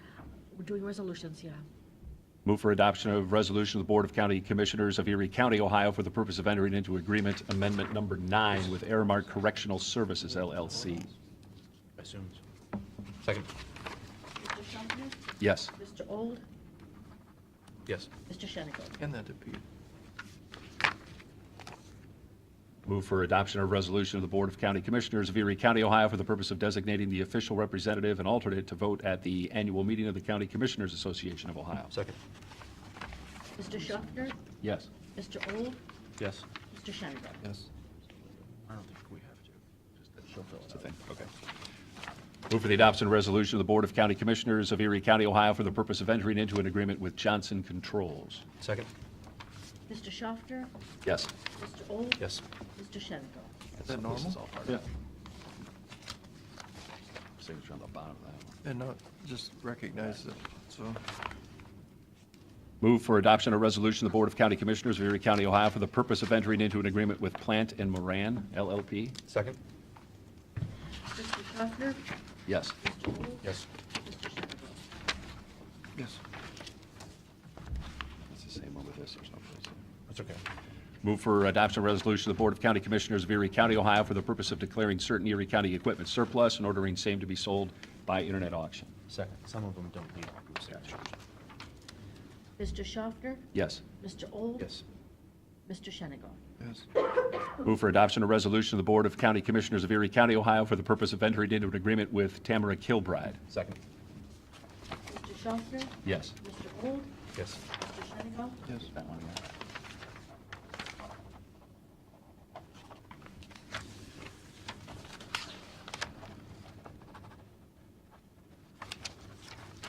Pass these down and let you, I'll come back to them.